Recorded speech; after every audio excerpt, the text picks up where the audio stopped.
Welcome to Get Sleepy, where we listen, we relax, and we get sleepy. As always, my name's Thomas, and I'm your host. Tonight, we return to our sleepy series, exploring the 7 wonders of the ancient world, written by Joe and read by me. Don't worry if you haven't heard the other stories yet. You can continue listening to this one now and catch any that you've missed at another time. Tonight, we're traveling to what is today Turkey, to the Mausoleum of Halicarnassus. We'll learn all about this architectural masterpiece and see it as it was in 350 BCE. If you'd love more content from Get Sleepy and the very best listening experience, be sure to check out our members subscription, Get Sleepy Premium. In our Thursday premium bonus episode tomorrow night, Simon will be reading a lovely laid-back story about a retired man who's putting the finishing touches to his garden by building a swing chair to relax in on his sun-soaked patio. To find out more about all the perks of being a Get Sleepy Premium member, like ad-free listening, early access to episodes, discount on merchandise, and plenty more, just visit the link in the description. Thank you so much for your support. Now, my friends, let's take the time to relax and unwind, preparing for our story in the usual way. Move into a position that feels easy and comfortable. Take a deep breath and close your eyes. In a moment, we'll begin a breathing space meditation, briefly checking in with our thoughts and feelings before using the breath to reset and refresh. Let's begin now by observing the mind in the same way that we might watch the weather from a window. See the mind in its current state. You can notice thoughts like passing clouds. Then let them go and return to watching. I'll leave you for a moment to try this.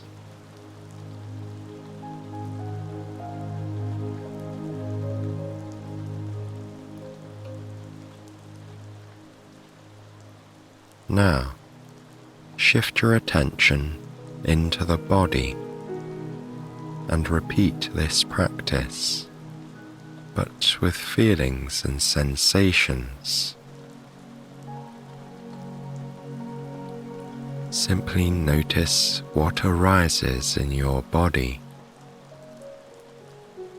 Then let go of what you notice and return to observing. Try this now.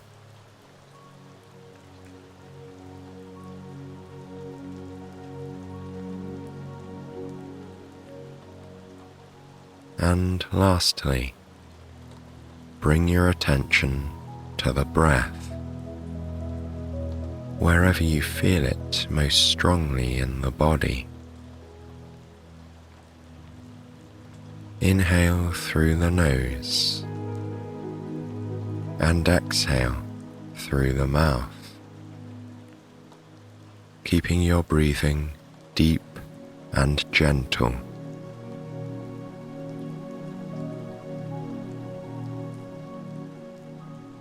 Use the breath to let go of the day and to make the transition into rest and nighttime.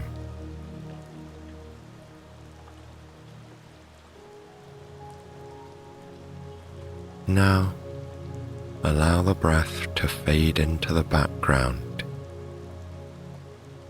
and follow my voice as we travel to a place that is known today as Bodrum on the southwest coast of modern-day Turkey.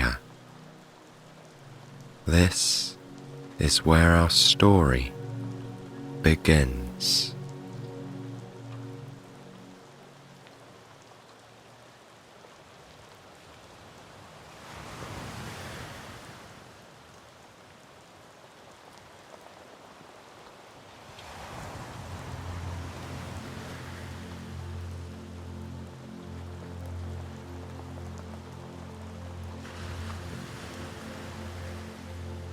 Imagine that you're standing with your eyes shut, listening to the sounds of water lapping against a shore. You can smell the essence of salt water on the breeze. It is sea air, refreshing and healing. Opening your eyes, you look out at the sea. The Aegean is the colour of lapis lazuli. It has to be one of the loveliest sights, stretching out majestically all the way to the horizon. Not only is it beautiful, but it's blissfully tranquil, especially today when the sea is so calm. Rolling waves are little more than ripples, and the breeze is so light it barely touches the water. Rays of sunlight are reflected across its surface, appearing white and luminous against shades of blue. It's as if diamonds have been scattered across the water, visible only in moments when they catch the daylight. In between them, at the center of your viewpoint, a carpet of white light runs across the water.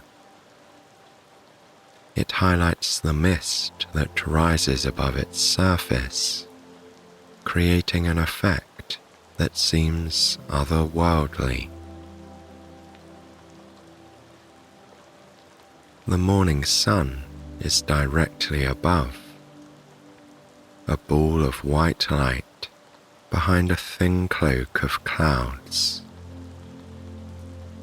It outlines every curve, every shadow in the clouds, and the patches of blue sky that are scattered amongst them.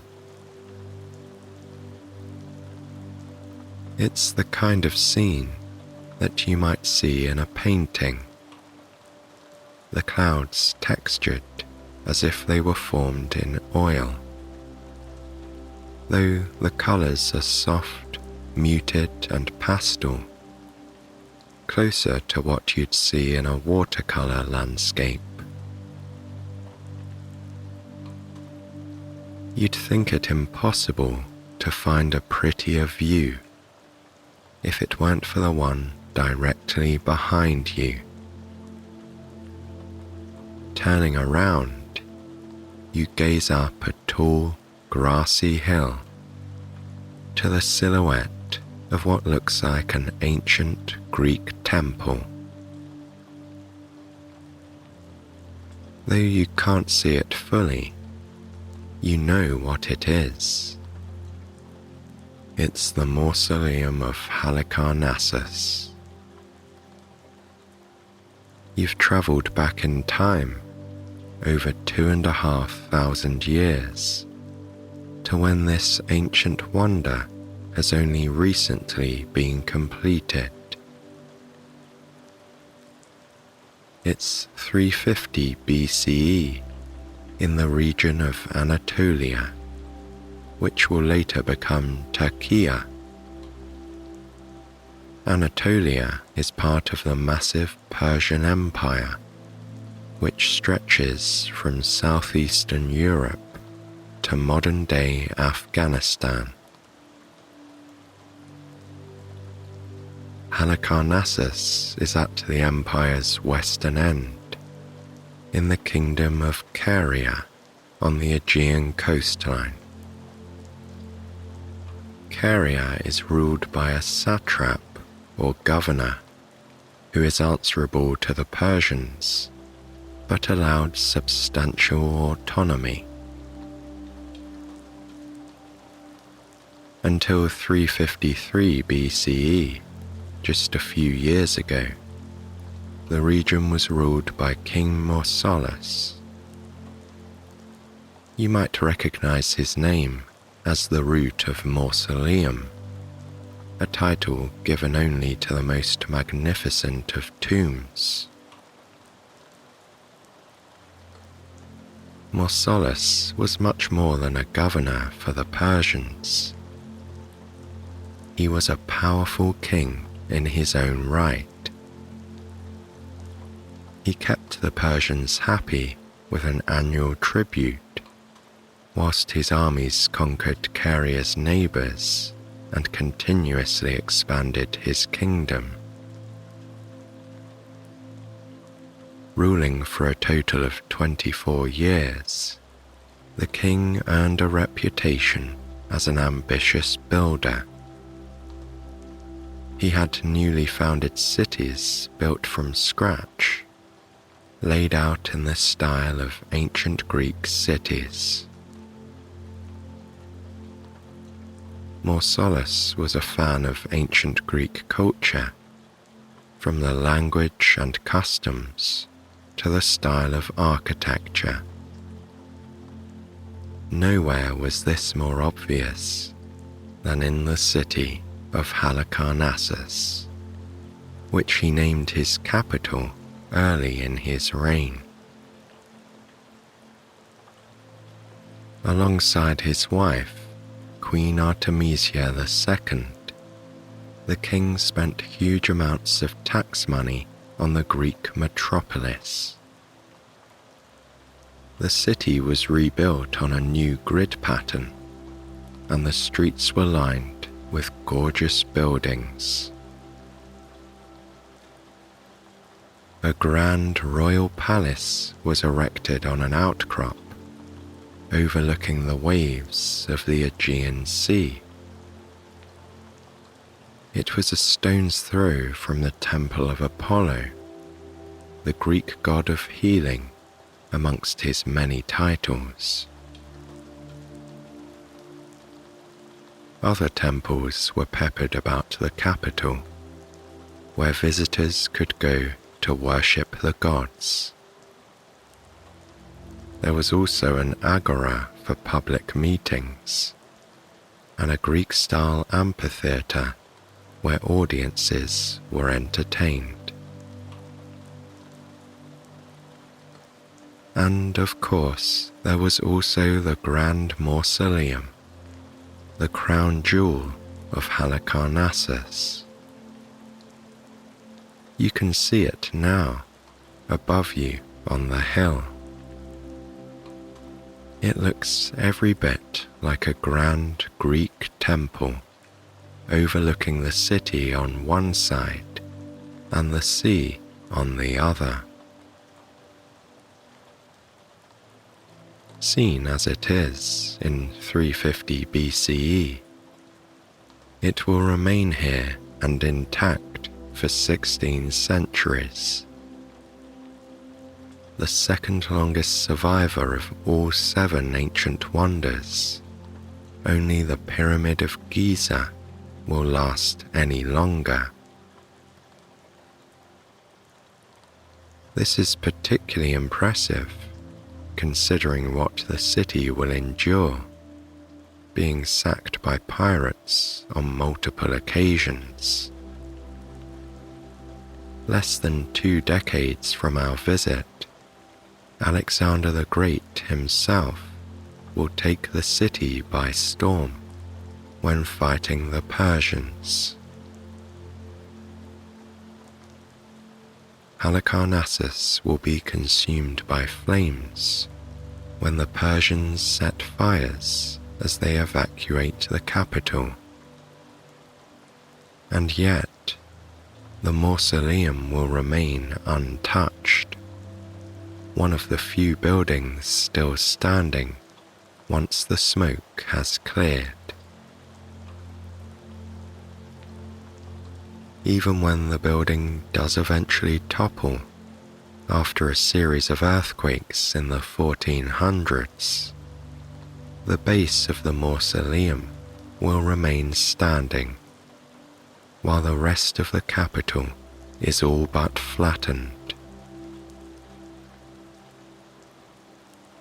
The structure that we see now in 350 BCE is how the mausoleum would have most likely looked. It's based on a blend of facts and assumptions, and the many artifacts later found in the region. Also, the words of ancient writers like the Roman historian Pliny the Elder. His description of the tomb, alongside those of many others, help fill in the details of the building and its surroundings. With this in mind, let's return to the hillside, where the Aegean Sea laps gently behind you. You're gazing upwards to the distant mausoleum as you bask in the freshness of the salty air. You begin walking, finding yourself drawn towards the hilltop. It's as if you're being pulled up by some invisible thread, though your footsteps are as slow and rhythmic as the waves. The path you tread is one of loose gravel. It runs up from the coastline between blankets of grass.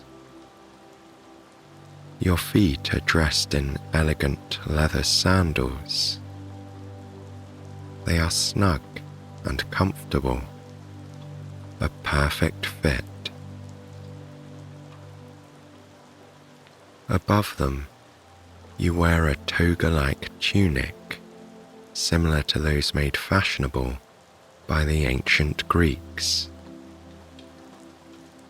The salty breeze blows gently behind you, wafting through the lightweight material. The sounds of the breeze and the flapping of your clothes blend with the rhythm of the waves behind you.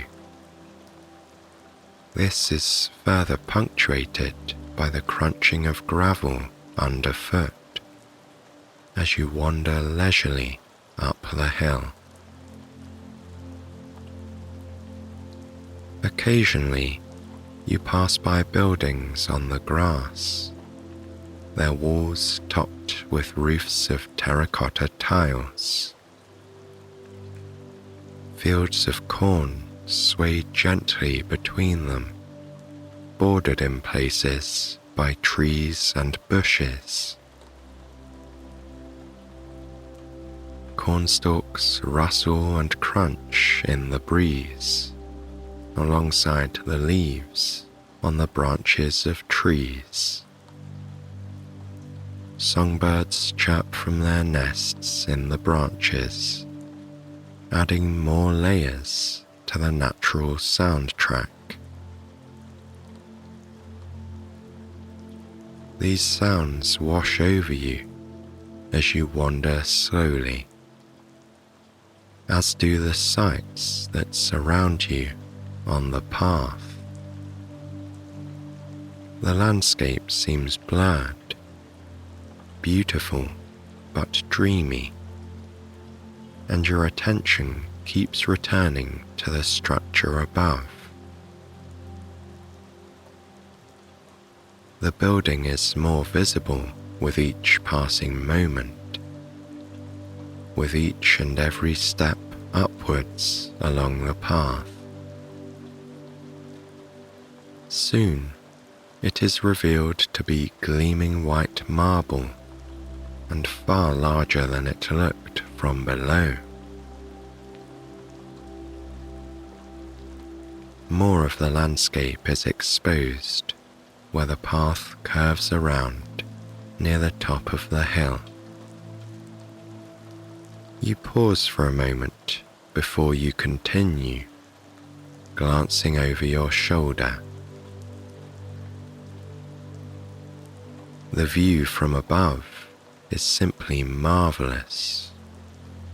From the lush green grass to those fields of corn,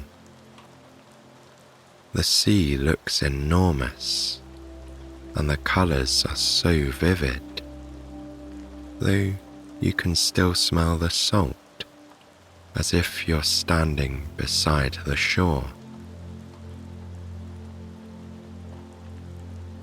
You breathe it in, gently and deeply, as you continue your walk.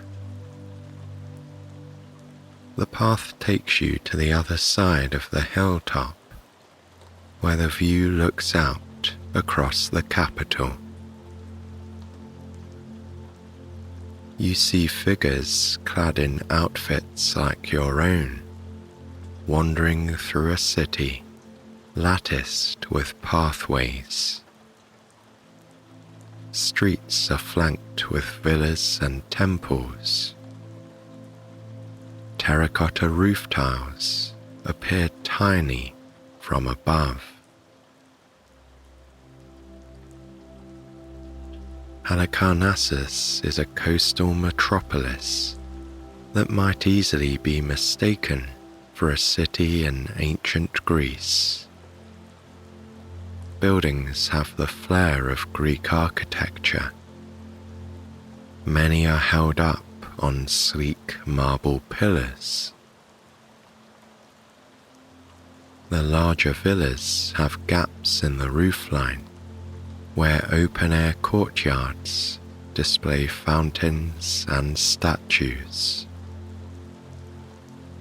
Even more decorate the streets and roadsides, beside fire pits, trees, bushes, and flowers.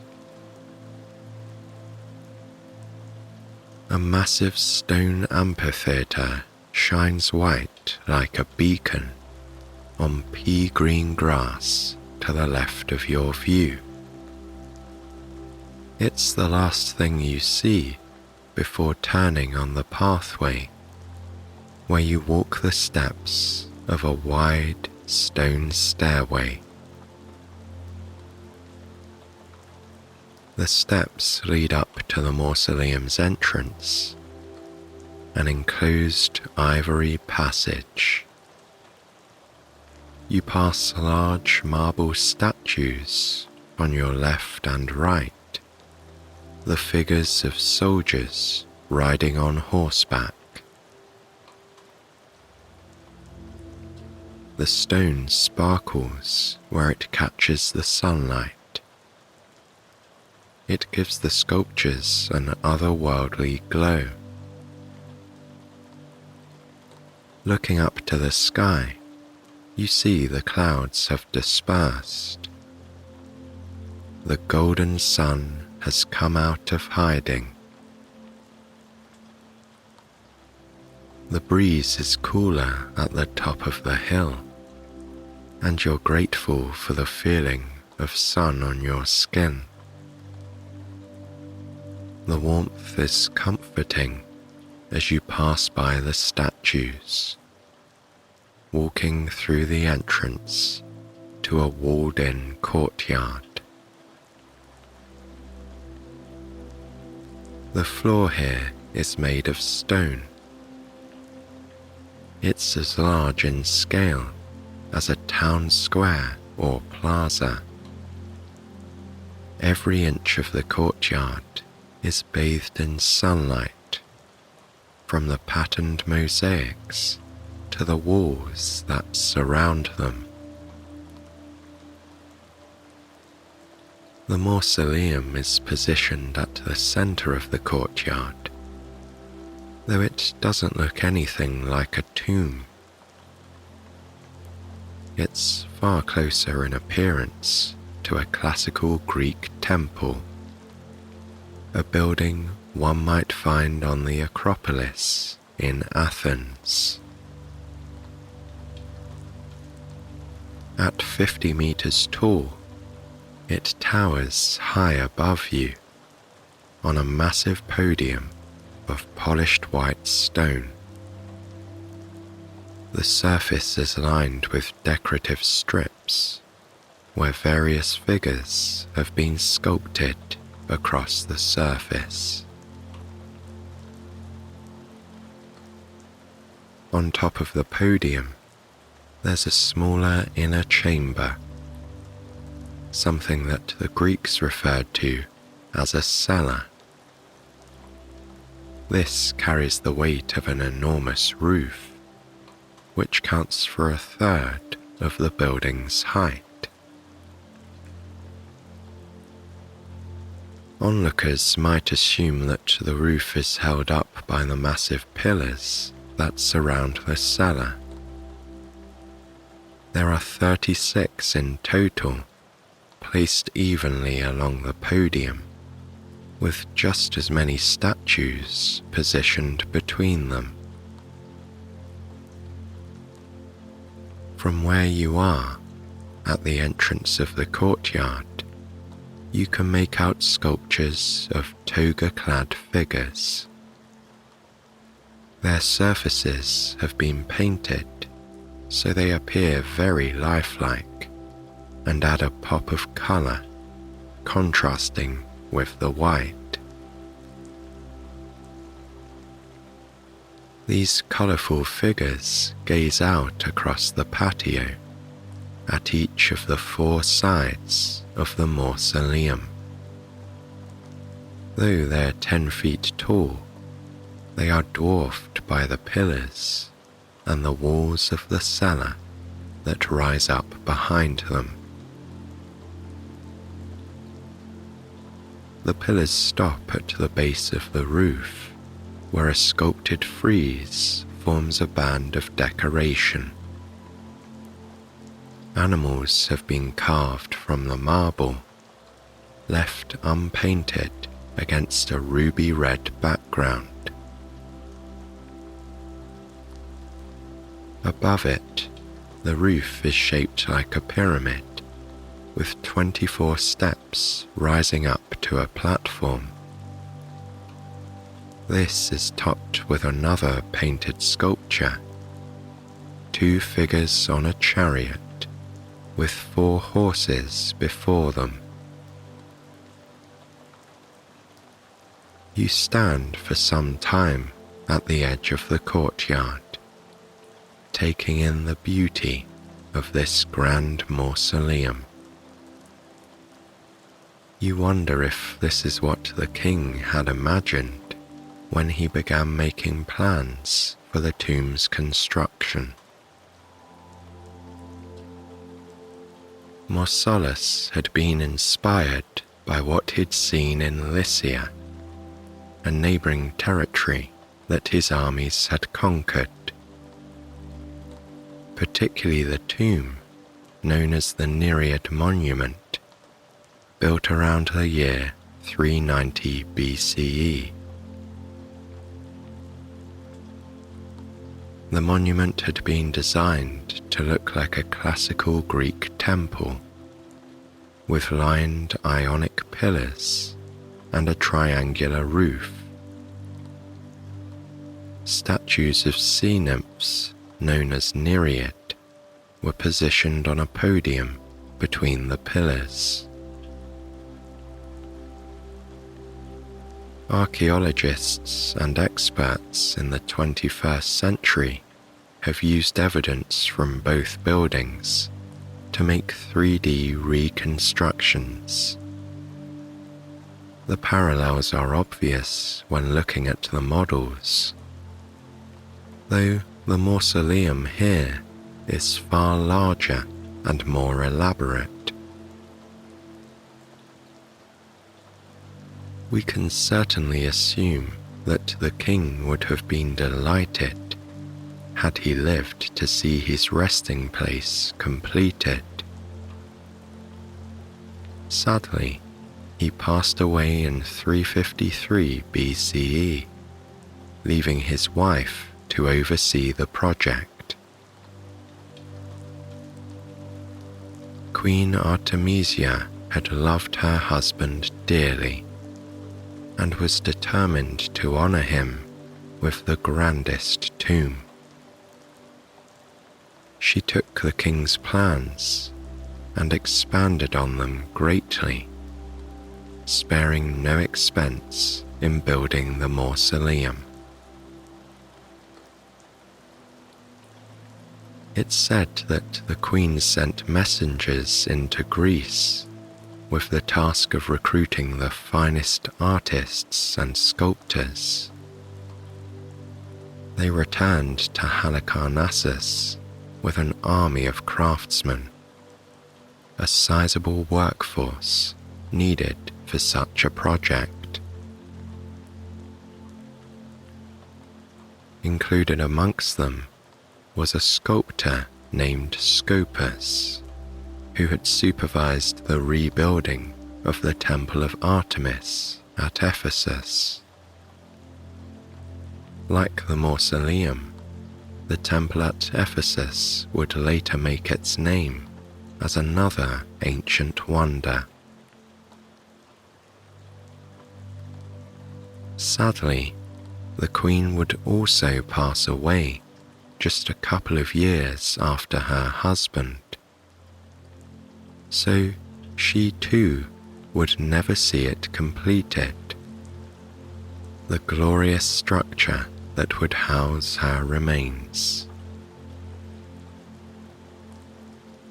It's thought to have been finished during the reign of her brother, King Idreus, who ruled Caria after her. And perhaps that makes it all the more special and speaks to the love and respect between siblings. What's also rather lovely is that the craftsmen stayed on after the passing of both of their patrons. Pliny the Elder reported that the artisans saw the building as a memorial of his own fame. Essentially, it was a matter of professional pride and wanting to finish what they had started. All things considered, this seems understandable. On average, it took a whole year to carve a statue from marble. Knowing this only adds to the feelings of awe and wonder that surround the mausoleum. You feel as if you're in the presence of something magical or holy as you begin walking across the courtyard. You enjoy the patter of your footsteps in sandals. The sounds echo delicately across the stone. It forms a gentle backdrop below the sound of the breeze and the crackling of fire pits on cast iron stands. These are lined up beside the courtyard's thick walls, positioned evenly like the pillars of the mausoleum.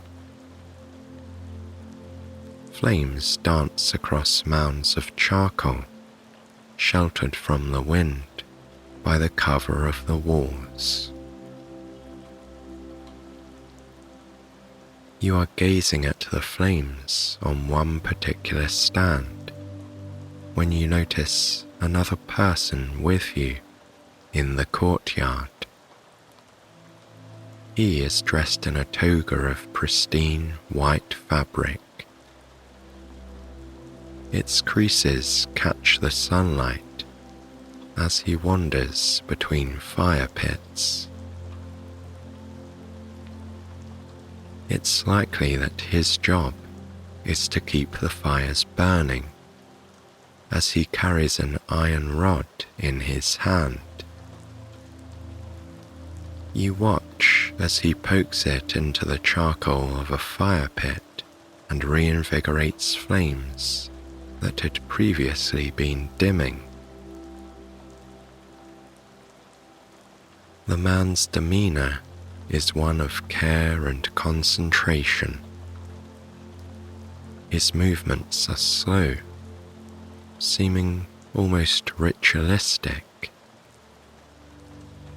The flames of each fire seem to absorb his attention. You don't think you've ever seen a person so focused, yet relaxed. He looks happy too, you note as you pass him. He smiles and nods as you catch his eye. In his gaze, you sense a feeling of shared appreciation, an unspoken gratitude at being in such a place. And what a place the mausoleum is.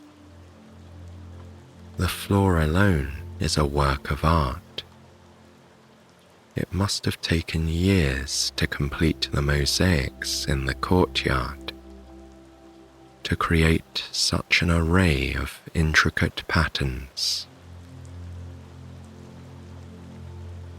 The building is framed by a mosaic of flowers, their massive petals made pointy and star-like. These are ruby in color, like the circles that surround them, and they shine like gemstones against an ivory background. Around the flowers, within their circles, there are thick borders of lapis blue stone. The stone is the same color as the waves of the Aegean Sea, even more so as it twinkles in the glow of daylight. Strips of blue match others in the courtyard, including a double border around the outer edge. It's only when casting your eyes towards this that you note the statues of lions on the walls. As with all of the statues that you've seen so far, the marble carvings are exceptionally well made. Large and realistic, they guard the mausoleum, made to look as if they're prowling along the walls. Similar creatures are placed high upon the building, at each corner of the pyramid-like roof. Above them, a chariot is pulled by 4 horses, and on it are the figures of a man and woman. You noticed this structure when you first saw the building. It draws the eye at the pyramid's peak. Now that you're closer, you can see it more clearly. You can better make out the king and queen. It's a fitting tribute to Mausoleus and Artemisia, the couple for whom the building was erected.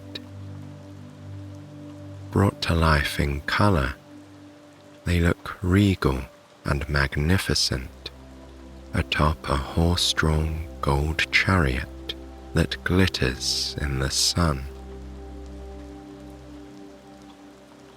The sculpture is striking, not only because it's handsome, but because it's so unusual to see a queen beside her husband.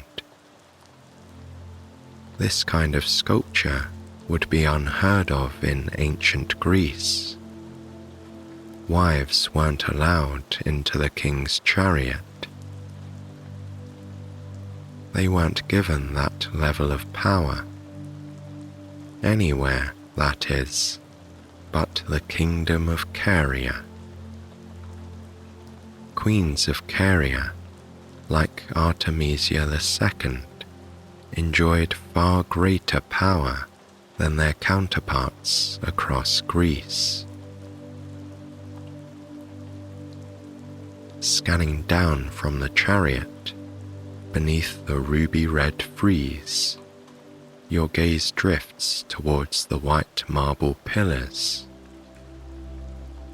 The surfaces are ridged with vertical lines, true to the style known as the Ionic order.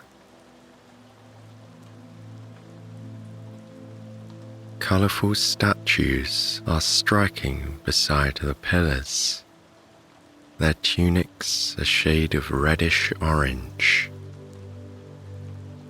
Mausoleus and Artemisia are depicted in stone, alongside 34 members of their extended family.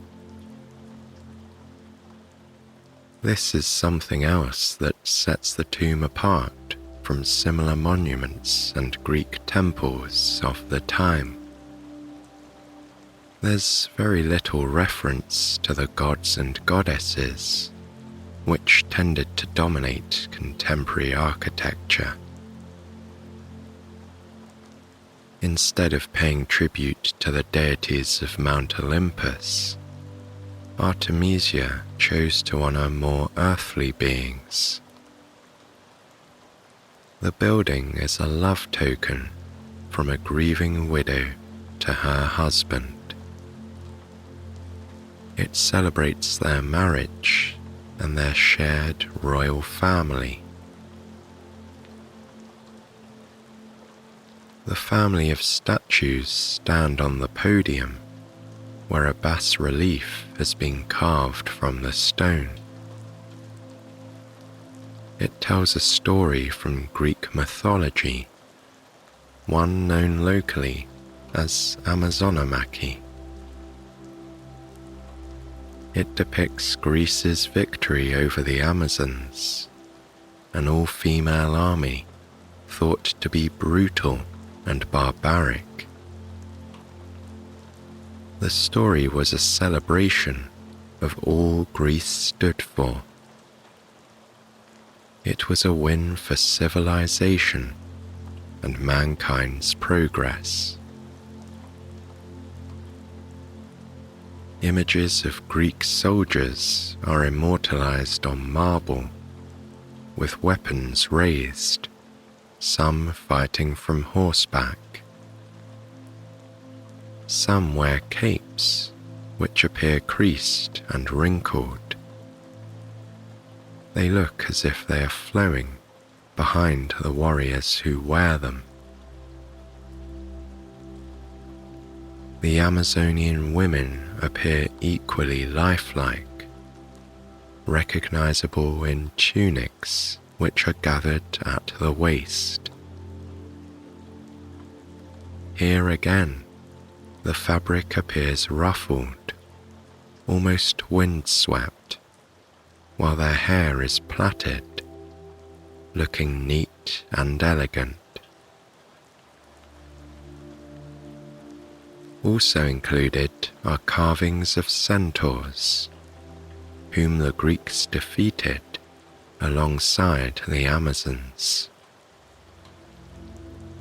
These mythological creatures have a male torso rising above the body of a magnificent horse.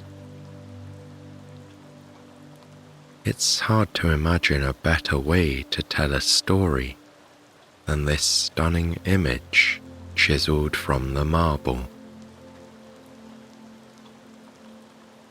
Just as impressive are the massive sculpted horses on raised stands at each corner of the base. Soldiers hold up their swords as if ready for battle, and the horses are rearing with their front legs in the air. You note the definition in the horse's muscles and the exquisite details in the soldier's armor. Not only does it speak to the talent of its maker, but the love and care that was given to the project. In the center of a wall, you see what would have been a doorway, though now the entrance has been sealed off in stone. Beyond the walls, there are stairs flanked with lions that lead up to the inner chamber or cellar. This houses the remains of Mausolus and Artemisia, their ashes placed within decorative urns.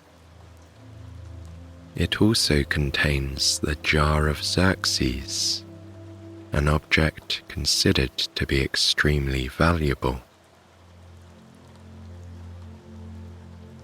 The Persian ruler, Xerxes the Great, only gave these jars to people of high importance. It was likely given to Artemisia I and passed down through the royal family. Standing before the doorway, you reach out and touch the stone. It hums beneath your fingers, as if it's somehow alive. You feel that you're connecting with something magical. The marble feels cool and also electric. You pause for a while, enjoying the sensations, from the touch of the marble to the breeze on your skin. Then you take some more time to wander around the building, absorbing details as you go. From top to bottom, the mausoleum takes your breath away. It's a vision of elegance and is uniquely handsome. It's also symbolic of what humankind can achieve, even without the technology of the 21st century. It's easy to see why Antipater of Sidon included the tomb in his famous poem. Though this won't happen until the 2nd century BCE, when he lists what became known as the 7 Ancient Wonders.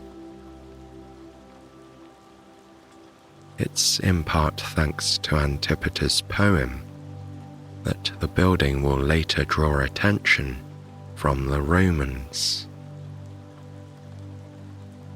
It will inspire the creation of many Roman tombs, which they'll call mausoleums in honor of this one. In fact, the great monument at Halicarnassus will continue to inspire architects for thousands of years. It will inspire famed buildings like the tomb of Ulysses S. Grant, built in 1897 in New York City. Many Art Deco buildings from the 1920s and 30s are modern interpretations of the ancient tomb, like the National Diet Building in Tokyo, Japan, and the Shrine of Remembrance in Melbourne, Australia. This spirit of the mausoleum will live on in these buildings, a millennia after the earthquakes that destroyed it, just as the legacy of King Mausolus will endure in the name still given to similar buildings. What's more, the original isn't entirely gone, even in the 21st century. Medieval knights used the ruins to build a castle in the defense against the Ottomans in the 14th century. Petronium, as it's called, or the Castle of St. Peter, is open to visitors in modern-day Bodrum. The ancient mausoleum is built into its foundations, along with the remains of Halicarnassus. Elsewhere, artifacts will be housed in museums, including many found in the 19th century. British archaeologist Charles Thomas Newton used the accounts of ancient writers to decide where to dig. That's how he found pieces of wall and staircase, as well as statues from the podium and the top of the building, and the jar of Xerxes made of ancient calcite, with the Persian ruler's name etched on its surface. The bas-reliefs, which shows Greece's battle against the Amazons, had been used to fortify the castle at Bodrum until the British ambassador gained permission to transport them to the British Museum, where they still remain. You think of such things as you stroll across the courtyard, examining the mausoleum from different viewpoints and angles, until you've taken all you can from the marvelous building, and you retrace your steps. Once again, the sun is blanketed by clouds, its rays dimmed beneath their cover. It gives the illusion of being later in the day than it is. The early afternoon could just as well be evening. You exit the courtyard, walking around its outer rim, where you can hear the pop and crackle of fire pits. The flames look even brighter beneath the cloudy sky. They are a yellow shade of gold, with hints of red and orange. Again, You see the man in his bright white toga. He is tending to a fire not far from the entrance. You exchange another smile as you exit through the passageway, walking down the steps and around the hilltop. You come to a tree that you hadn't noticed earlier. It's at the top of the slope overlooking the path. You sit down on the grass and lean against its trunk, beneath the shelter of its rustling canopy. Here you sit and look out at the sea, absorbing the beauty of the lapis-colored waves. The Aegean is just as humbling as the building behind you, and one of the few things in the world that seems timeless and enduring. You close your eyes and inhale deeply. The scents of the tree blend with the salty sea air. You drink in the aromas with every inhalation, feeling calmer and more rested with each and every breath. Your last conscious thought is an image of the mausoleum when you first saw it glowing in sunlight. Then the image fades and you fall into a state of blissful relaxation.